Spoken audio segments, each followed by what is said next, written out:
Hi friends, welcome back to my channel. আমি আজকে আপনাদের সাথে একটা মাছের ঝোলের রেসিপি শেয়ার করব। লাউ ডগা দিয়ে রুই মাছের ঝোল। রেসিপিটা আপনারা দেখুন, দেখে ভালো লাগলে লাইক করবেন, শেয়ার করবেন। আর যারা এখনও আমার চ্যানেলটাকে সাবস্ক্রাইব করেননি তাদেরকে অনেক অনেক অনুরোধ, আপনারা আমার চ্যানেলটাকে সাবস্ক্রাইব করে আমার পাশে থাকবেন। তাহলে চলুন রেসিপিটা দেখে নিই। আমি এখানে একটা কড়াইয়ে কিছুটা সর্ষের তেল খুব ভালো করে গরম করে নিয়েছি। এবার আমি এতে নুন হলুদ মাখিয়ে রাখা রুই মাছ ভেজে নেব।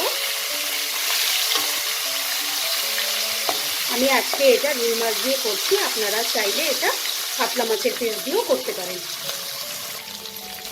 মাছটা এক পিঠ ভালো করে লাল করে আমার ভাজা হয়ে গেছে। এবার আমি মাছটাকে উল্টে নিয়ে অপর পিঠটাও ভেজে নেব।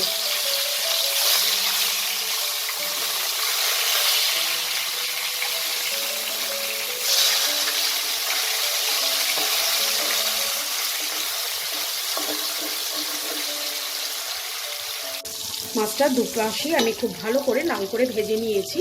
এবার আমি এগুলোকে তুলে নেব।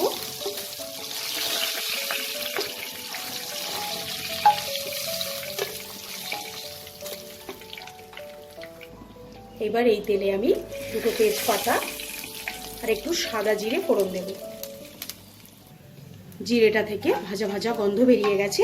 এবার আমি এতে দুটো মিডিয়াম সাইজের আলু লম্বা লম্বা করে কেটে নিয়েছি, আলুটা দিয়ে দিলাম। আলুটাকে আমি 2-3 মিনিটের মতো একটু ভেজে নেব। আলুটাকে আমি 2 মিনিটের মতো ফ্রাই করে নিয়েছি। এবার আমি লাউ ডাঁটা দিয়ে দেব। লাউ ডাঁটাগুলোকে কেটে ভালো করে আমি ধুয়ে পরিষ্কার করে রেখেছি।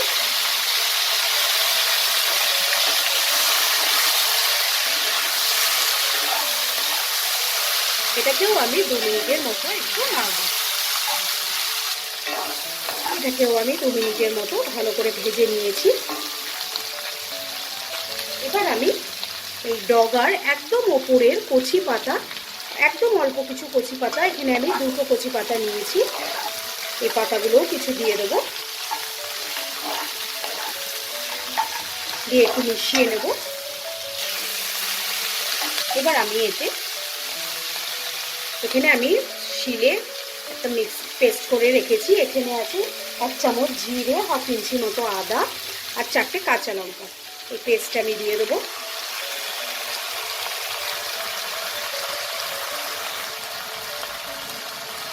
এবার এতে আমি সামান্য কালারের জন্য কাশ্মীরি রেড চিলি পাউডার দেব,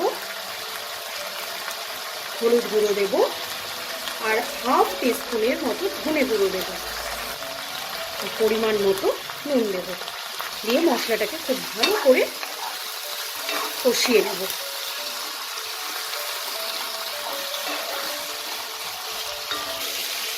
মশলাটা আমার খুব ভালো করে কষানো হয়ে গেছে। দেখুন মশলাটা থেকে তেলটা আলাদা হয়ে গেছে।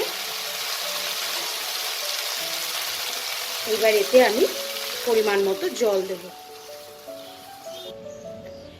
মাছের ঝোলটা যখন পুরোপুরি এরকমভাবে ফুটে যাবে তখন এটাকে আমি ঢেকে মিডিয়াম ফ্লেমে আমি এটাকে 5 মিনিট রান্না করব। 5 মিনিট পর আমি ঢাকাটাকে খুলে নেব।